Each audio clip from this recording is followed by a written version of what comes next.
avez ici un très joli coffre gothique, ce qui est extrêmement rare, parce que c'est un meuble qui date du XVe siècle, et qui avec un très beau décor sculpté, avec des arcatures, vous voyez, en bas. Et ce sont des meubles qui sont devenus extrêmement rares. Nous sommes dans les mêmes époques que le coffre que nous venons de voir, mais c'est tout à fait différent puisqu'il s'agit d'un cabinet hollandais en écaille rouge teintée, très architecturé, qui est caractéristique là aussi de cette époque. Là, c'est déjà du XVIIe siècle, et ce sont des meubles qui étaient des meubles, en réalité des meubles, vous voyez, regardez, qui sont très jolis à l'intérieur également, avec des petits tiroirs. Celui-ci est hollandais. On en a fait en Italie, en France, en Espagne, au Portugal, dans différents pays d'Europe. Les tapis anciens sont rares maintenant, recherchés par des amateurs, vraiment des collectionneurs, parce qu'on en trouve très peu. Celui-ci, qui est un tapis turc du XVIIIe siècle. Quand on imagine qu'un tapis, on marche dessus tous les jours, conserver un tapis depuis le XVIIIe siècle en bon état, dans ses couleurs d'origine, c'est extrêmement difficile et rare. Bien, alors ici, mobilier 18e, classique, mais de très grande qualité, chez Bourgeois. Vous avez entre autres ici une très jolie commode marquetée, parisienne, avec une marqueterie de personnages dans un paysage.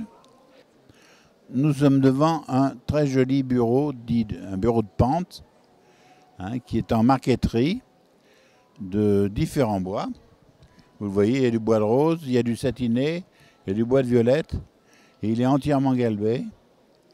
Et vous avez un peu plus loin, puisque nous sommes dans ce stand, deux très jolis lions en faïence de Rouen, également du XVIIIe siècle.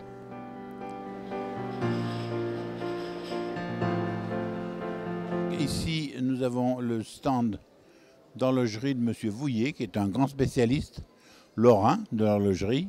Vous voyez, vous avez une vitrine de montres anciennes du XVIIIe et du XIXe siècle. Le tout est réparé parce que l'horlogerie, là aussi, c'est très important que ce soit en bon état.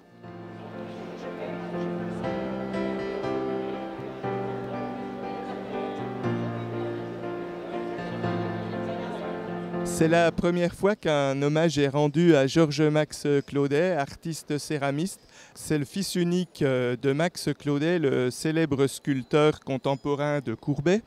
Il a fait l'école des Beaux-Arts à Paris, l'école des Arts décoratifs. Et Georges-Max Claudet est un oublié du mouvement artistique du XXe siècle parce qu'on l'assimile toujours à son père qui était artiste au siècle précédent. Et donc c'est très rare dans la région d'avoir des artistes céramistes de cette qualité.